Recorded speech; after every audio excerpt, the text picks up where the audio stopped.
Welcome to Extraterrestrial Reality. Today we're going to talk about Dr. Sean Kirkpatrick and what he's doing right now. As we all know, Kirkpatrick was the former director of the All-domain Anomaly Resolution Office. Basically, he was Arrow's first director. He took the job in July of 2022, and he resigned and left in December of last year. And now he's working for Oak Ridge National Laboratory in Tennessee as the chief technology officer. And I think it's really funny that he's there now.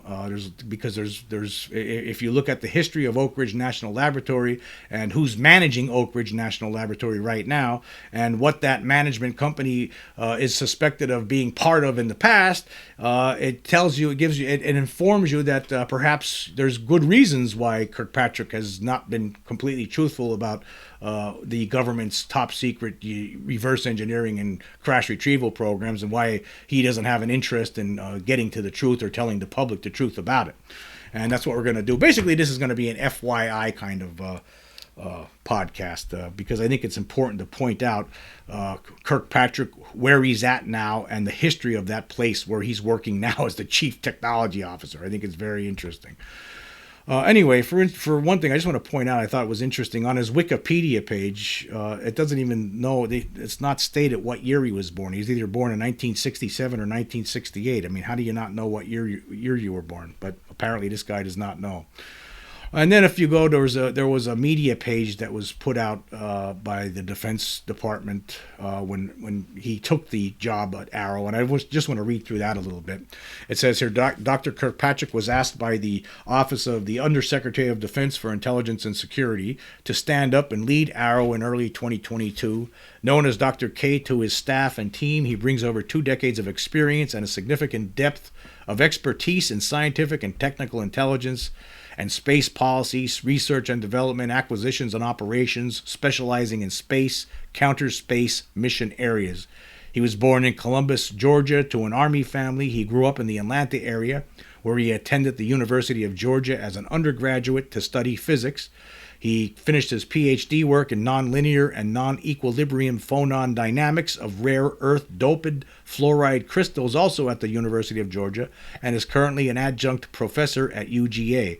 He began his career in defense and intelligence-related science and technology immediately out of graduate school. After receiving his PhD in physics in 1995, he subsequently took a postdoctoral position at the University of Illinois Urbana-Champaign, investigating laser-induced molecular vibrations of high explosives, blah, blah, blah. And there's a lot. It's very, very impressive background, I got to say, for Dr. Kirkpatrick. This goes on.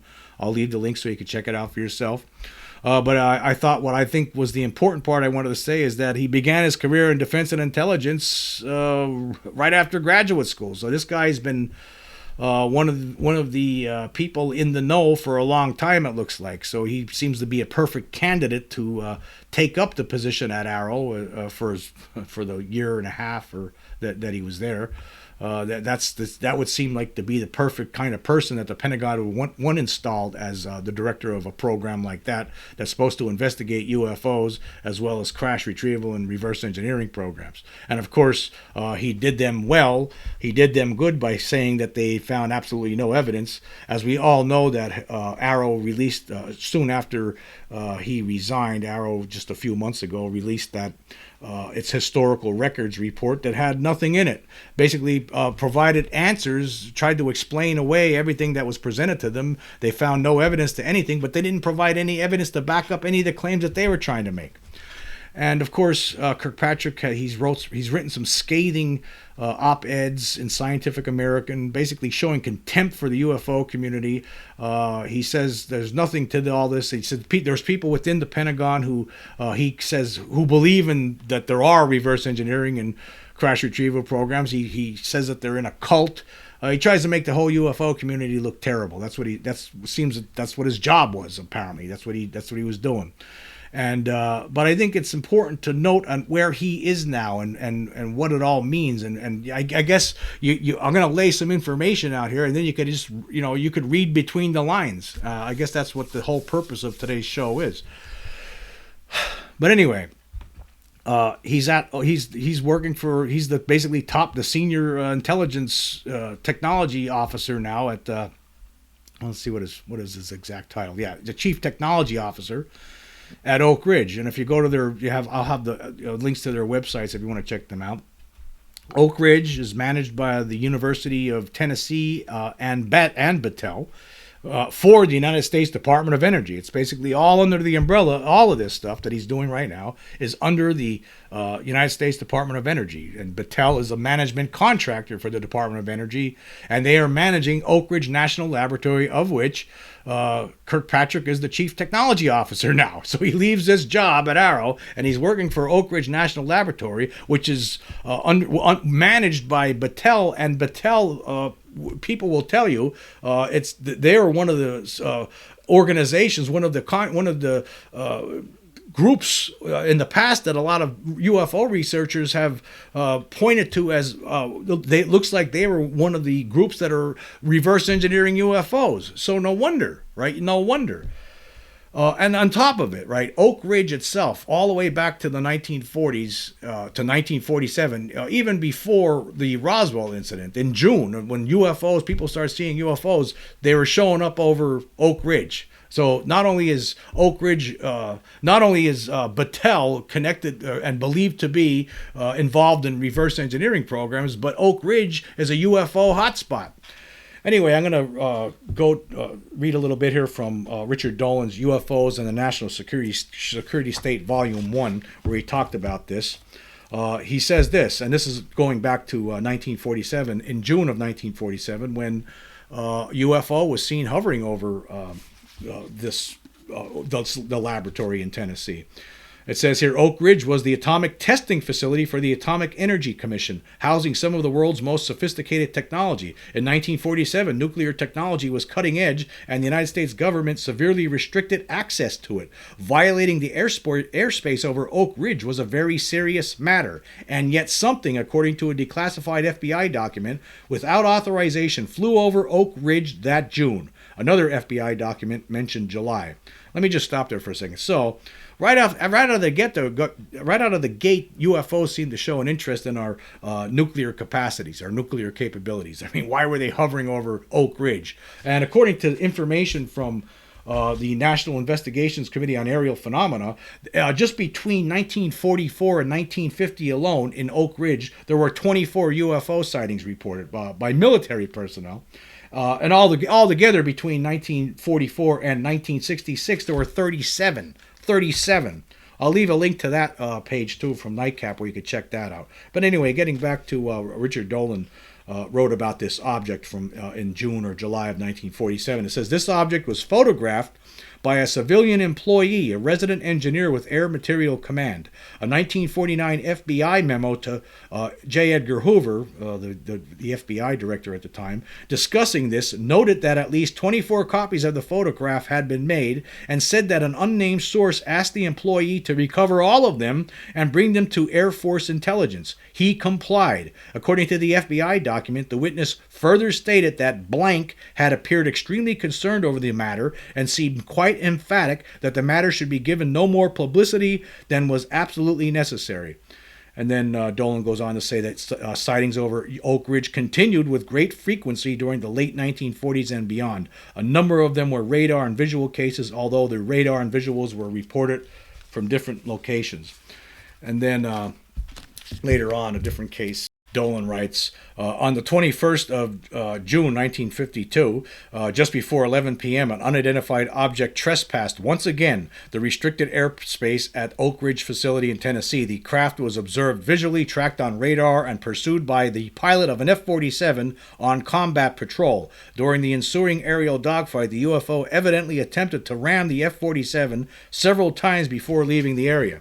And then probably one of the more amazing cases, according to Dolan here, happened in 1953. It says here, this one occurred on July 19th, 1953. Witnesses saw a black object moving out of a high white cloud for about 5 minutes. At times, the object appeared to be cigar-shaped, at other times round. According to the report, the object was extremely black in color, having an appearance of a deep black metal exterior with a fine gloss. It did not leave a vapor trail or were there any lights of shine noticed. No sound was heard. The object flew east at a tremendous speed for what appeared to be approximately 3 miles, where it stopped. The object was then joined by 2 more of these same objects. A formation similar to a spread V was formed, and the objects at a tremendous speed flew in a eastward direction. And then in the back of this book, UFOs on the National Security State, Volume 1, he has an appendix of a whole bunch of UFO sightings, military UFO sightings, and UFO encounters. And there's a lot there from Oak Ridge that you could check out. So it's very interesting that. And then if you go to, I'm going to go to this information from NICAP. They provided a lot more cases too. They take you already all the way to 1966. There was a whole bunch of different cases.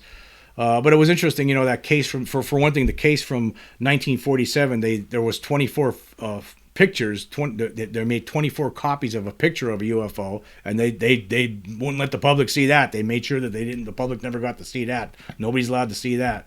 But it's just interesting that these objects have been showing up all these years over Oak Ridge. And I just want to point out, I actually did some other research here. I went to the National UFO Reporting Center, and I noticed that there was actually 21 cases listed. Now, the cases that NICAP had listed were they were reported by military officials, but the National UFO Reporting Center has cases dating back all the way to 1967, but mostly by residents apparently. In the Oak Ridge area, and there was actually 21 cases, although one of them was a hoax apparently. And I was checking that out. Actually, there was an interesting one here from I believe it was 1989 or 1989. It says here, and this was over Oak Ridge, over a classified Y-12 facility. It says here, a huge saucer with lights was seen over Oak Ridge. It hovered, the lights changed, and it suddenly disappeared. So there's at least 20 cases between 1967 all the way to the present that have been reported in Oak Ridge to the National UFO Reporting Center. And I just want to point out, too, Oak Ridge has a population of about 31,000. And I just wanted to try to find another community that has around the same kind of population level. And I looked at right here in Pennsylvania. Hazleton, Pennsylvania has about 29,000 residents. And also nearby Hazel Township, that's another 9,500. So we're talking, this is a lot more actually between Hazel Township and Hazleton, Pennsylvania than Oak Ridge altogether. There's more residents living there, but yet the number of reports filed to the National UFO Reporting Center is between those two communities in Pennsylvania is only 8. So that goes to show you that it looks like there's a lot more UFOs seen potentially in a place like Oak Ridge, where they're doing work with nuclear technology. Obviously, these visitors are very interested, as we all know, in our nuclear capabilities. They show up over nuclear missile silos. They show up over our nuclear reactors. They're very interested in this stuff. And obviously, Oak Ridge, there's been a lot of stuff going on there with nuclear technology for a long time. So obviously that shows us something. And this is where Dr. Sean Kirkpatrick is working right now. But I want to talk about Battelle. Now, this is from Alien Agenda by the late Jim Mars. And I want to sort of read what he wrote about this. He says here, in the early 1990s, a document made its way around the UFO research community that may point to where some of the most secret UFO studies took place. Called the Pentacle Memo by Dr. Jacques Vallée, the document was found among the papers of the late Dr. J. Allen Hynek. It was stamped Secret Security Information and was dated January 9, 1953, less than a week before the CIA's Robertson panel met, and was written by Howard C. Cross, a senior staff member of Battelle Memorial Institute in Columbus, Ohio. The memo was written to Mr. Miles E. Cole of Wright-Patterson Air Force Base, Ohio, and concerned a preliminary recommendation to ATIC on future methods of handling the problem of unidentified aerial objects. And ATIC, by the way, is the Air Technical Intelligence Center. But anyway, it says here, Cross said the recommendation was based on our experience to date in analyzing several thousands of reports on this subject, but added our analysis is not yet complete. Referring to the upcoming Robertson panel, Cross's memo stated, since a meeting of the panel is now definitely scheduled, we feel that agreement between Project Stork, which was a preliminary UFO report for Project Blue Book, and ATTIC should be reached as to what can and what cannot be discussed at the meeting. And it says here, it is clear that Battelle had much more knowledge of UFOs than any normal private company, and that there were matters concerning the subject that cannot be discussed. That's what Mars said. Battelle Memorial Institute began operating in 1929 under the leadership of Horace W. Gillette, who has been called the Dean of American Metallurgy. The Institute began a close relationship with the United States military in 1939 when its scientists undertook a study on how to improve armor plating. After World War II, Battelle scientists studied the fabrication of uranium and later produced uranium fuel rods for the world's first nuclear reactor at Oak Ridge, Tennessee. And then Edward Ruppelt, the first director of Project Blue Book, he mentioned in his 1956 book, about UFOs that I've been talking about recently on the show, that scientific experts were needed to support Project Blue Book's UFO studies. It was, of course, impossible to have all of these people on my staff, Ruppelt wrote, so I decided to do the next best thing. I would set up a contract with some research organization who already had such people on their staff. Then I would call on them whenever their services were needed. Their organization cannot be identified by name because they are doing other highly secret work for the government. I'll call them Project Bear. Ruppelt then identified this project as a large, well-known research organization in the Midwest with several hundred engineers and scientists who, quote, run from experts on soils to nuclear physicists. And, it says here, researcher Keith Chester, after a detailed study of Battelle, became convinced that Battelle indeed provided the scientists for Project Bear. If crashed UFOs did exist and were being hidden from the public eye, then it is logical to assume that the scientific community was involved with the UFO phenomenon from the start. Having craft in government possession meant that it was imperative to ensure that only top scientists and laboratories were handling the material. Battelle was capable of conducting state-of-the-art research on a recovered alien craft, especially one made of unknown metal, Chester noted. It is highly probable that contributions by Battelle, including laboratory experimentation and extensive study of retrieved UFOs, were ongoing since 1947 and in the years to follow. So I thought that was interesting that a lot of people, like I said, a lot of people studying UFOs believe that Battelle would have been a perfect group to be studying and reverse engineering UFOs. And this is where Dr. Kirkpatrick is working now. He's working under them. He's the top technology officer there at Oak Ridge National Laboratory, which is managed by Battelle. Isn't it funny that he was saying these things about crash retrievals and reverse engineering programs? They don't want people to know about it. They still don't want anyone to know about it. Anyway, moving on, I want to hit on a couple other points here before. Actually, I want to talk about this Pentacle Memorandum. But before I do, I just want to point out that Jacques Vallée, of course, was the person, the researcher that brought this up originally. He was actually trying to clean up J. Allen Hynek's room. Of course, he was the scientific consultant for Project Blue Book.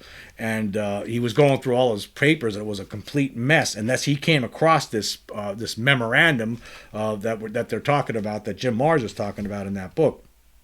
And so he was the one who brought it to the attention. And he first talked about it in this book here, Forbidden Science.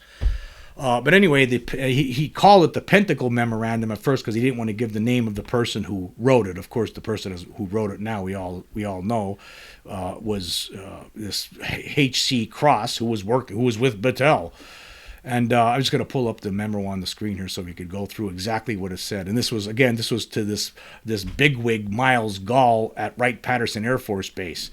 It says here, Dear Mr. Gall, this letter concerns a preliminary recommendation to Air Technical, what's that again? That's the Air Technical Intelligence Center on future methods of handling the problem of unidentified aerial objects. The recommendation is based on our experience to date in analyzing several thousands of reports on this subject. So he's talking about to date, and this is 1953. This is before the Robertson panel, that CIA-sponsored Robertson panel met.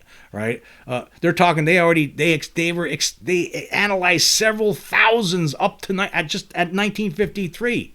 They obviously had to know a lot more.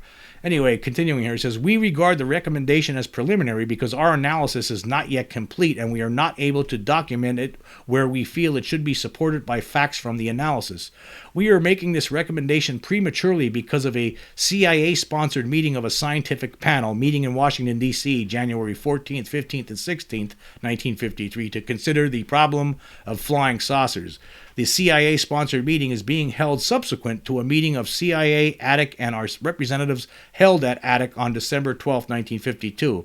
At the December 12th meeting, our representatives strongly recommended that a scientific panel not be set up until the results of our analysis of the sighting reports collected by ATIC were available. Since a meeting of the panel is now definitely scheduled, we feel that agreement between Project Stork and ATIC should be reached as to what can and what cannot be discussed at the meeting in Washington on January 14th through 16th concerning our preliminary recommendation to ATIC. So obviously they did know a little bit more than other people knew, right? I mean, they knew some things that they didn't think the Robertson panel should hear about, obviously, right?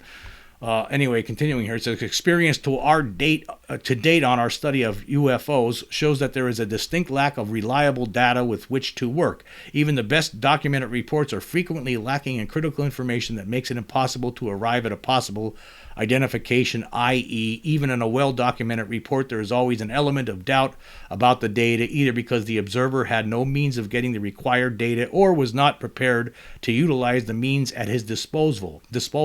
Therefore, we recommend that a controlled experiment be set up by which reliable physical data can be obtained. A tentative preliminary plan by which the experiment could be designed and carried out is discussed in the following paragraphs. Based on our experience so far, it is expected that certain conclusions will be reached as a result of our analysis, which will make obvious the need for an effort to obtain reliable data from competent observers using the blank necessary equipment. The word there was unreadable. Until more reliable data are available, no positive answers to the problem will be possible. We expect that our analysis will show that certain areas in the United States have had an abnormally high number of reported incidents of UFOs. Assuming that from our analysis several definite areas productive of reports can be selected, we recommend that one or two of these areas be set up as experimental areas. This area or areas should have observation posts with complete visual skywatch, with radar and photographic coverage, plus all other instruments necessary or helpful in obtaining positive and reliable data on everything in the air over the area. Let me just stop there for a minute. Doesn't this sound like the Galileo project? I mean, and they're talking about this in 1953. They were Battelle was way ahead of us, way ahead of everybody, obviously. And again, this letter was secret, and it wasn't discovered until 1964 when Jacques Vallée was trying to clean up all the files that J. Allen Hynek had because they were a mess. Anyway, continuing here, it says, a very complete record of the weather should also be kept during the time of the experiment. Coverage should be so complete that any object in the air could be tracked, and information as to its altitude, velocity, size, shape, color, time of day, etc. could be recorded. All balloon releases or known balloon paths, aircraft flights, and flights of rockets in the test area should be known to those in charge of the experiment. Many different types of aerial activity should be secretly and purposefully scheduled within the area. We recognize that this proposed experiment would amount to a large-scale military maneuver or operation, and that it would require extensive preparation and fine coordination, plus maximum security. Maximum security. Although it would be a major operation and expensive, there are many extra benefits to be derived besides the data on unidentified aerial objects.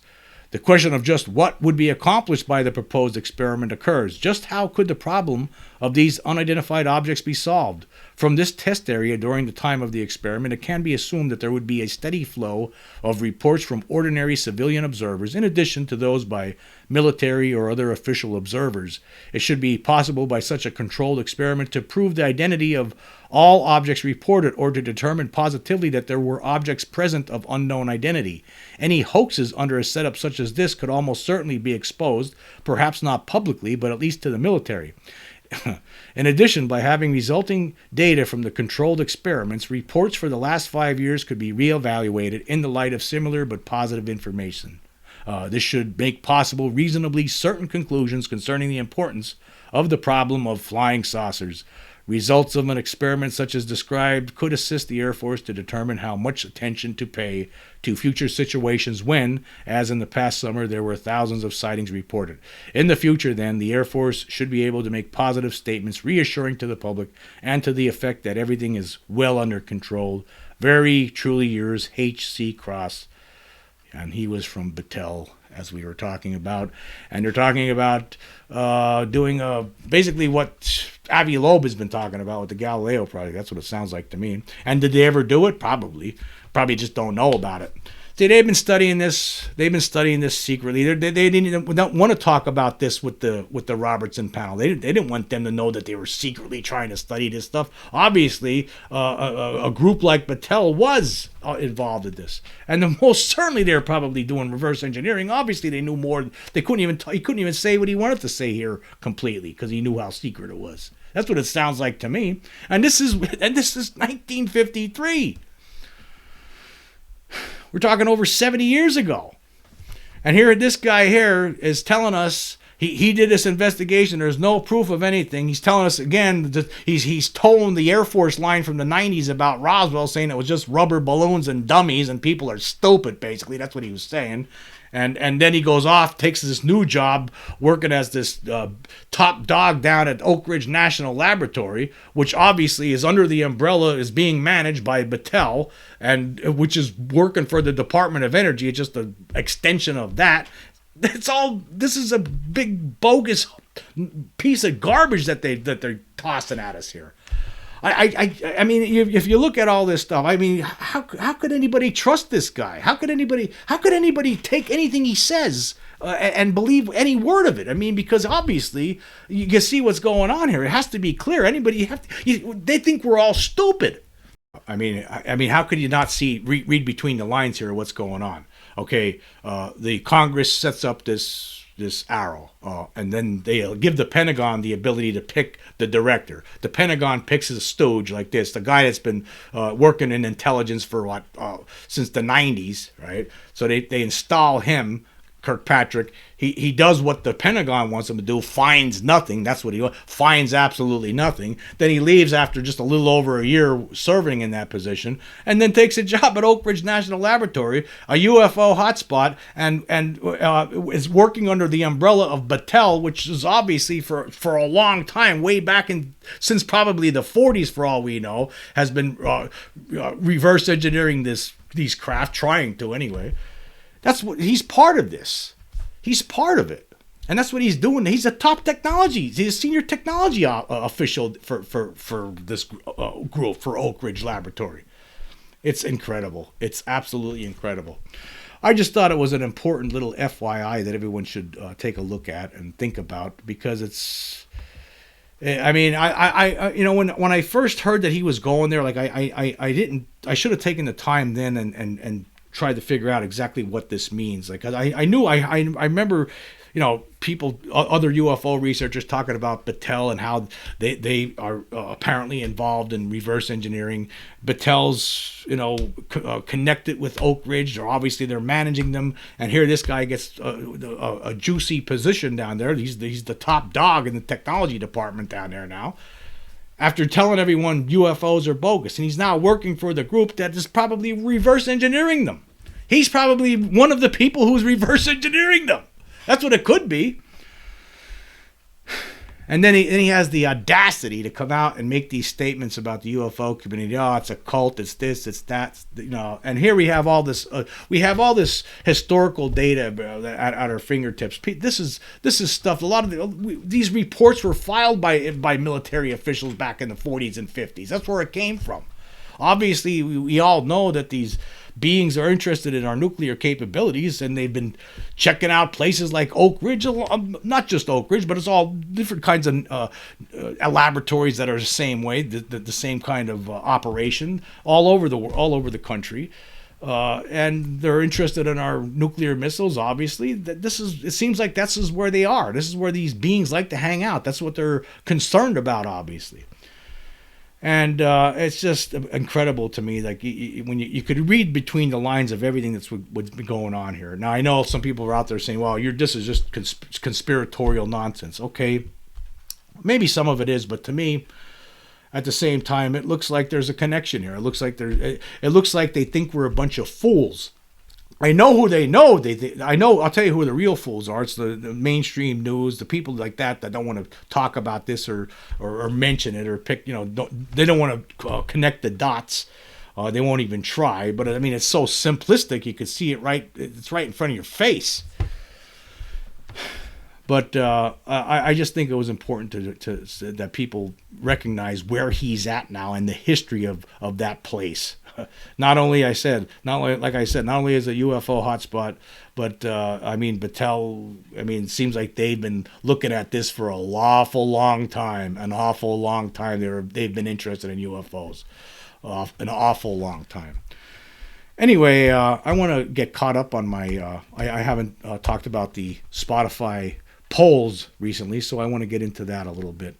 Okay, for the episode Efforts to Push Scott Roeder's Vegas Alien Evidence into Spotlight underway, I asked this question: will Scott Roeder's scientific analysis of the Las Vegas alien case soon be recognized internationally? 68 votes so far with 13 days left. 29 people, or 42.6%, say yes, while 39 people, or 57.4%, say no. I just want to report that actually Scott Roeder appeared on News Nation last Friday.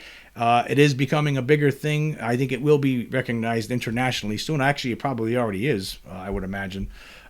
Still not a lot of people talking about it, but at least we have a pretty big news network that is making us talking about it, and brought Scott Roeder on as a guest. And actually, they brought me on as a guest, believe it or not, last Thursday night to talk about a UFO that appeared over LaGuardia Airport recently. So yes, Scott Roeder was on News Nation on Friday night to talk about it, and so I think it is going to be. I go with the minority. I think it will be recognized internationally as time goes forward. Okay, for the episode, Alien Presence is Eyeballing Our Nuclear Capabilities, I asked this question: is the alien presence concerned about our nuclear weapons for selfish reasons or because they're concerned about humanity?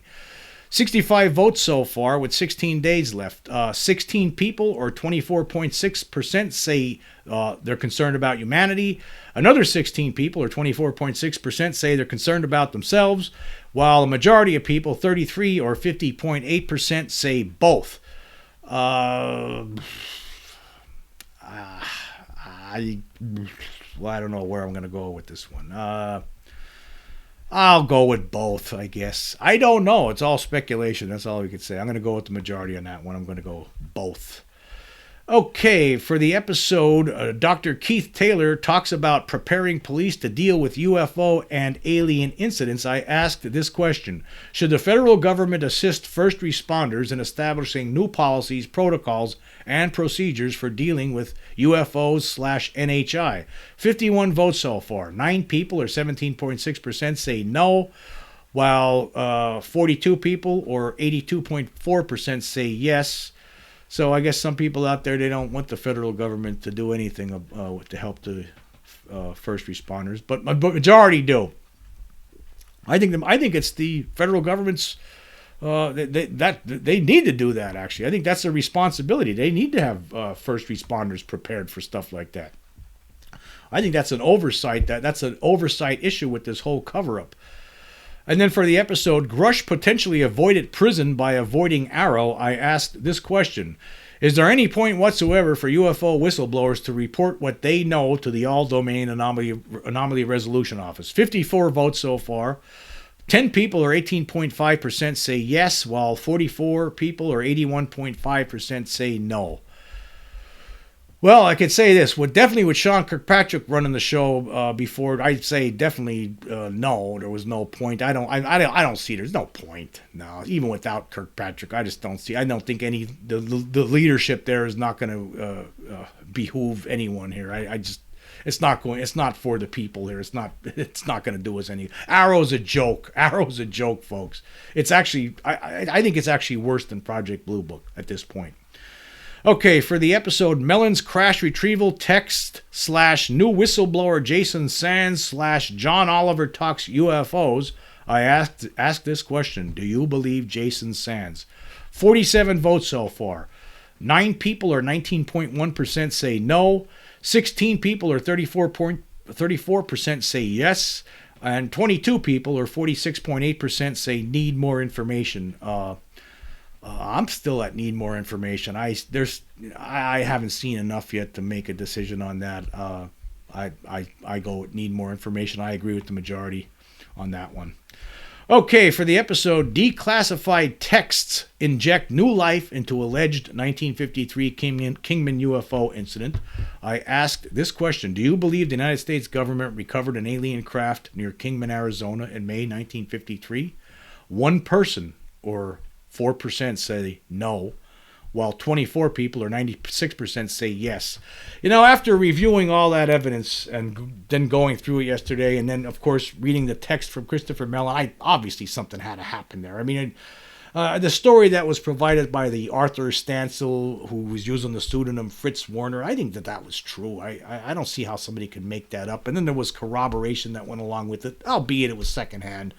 There's just enough smoke there that tells me that, yeah, it's probably real. And now we have that text message where some senior United States government officials telling Mellon back in 2020, yeah, we found out about Arizona Kingman incident. It's real. But that's not what he said, but that's what it might as well have been, because it sounds like it is. There's enough evidence out there to show that something out there happened. So, yes, I agree with the majority on this one. Kingman in Arizona incident was real. Anyway, I want to say thank you all for joining me. Until next time.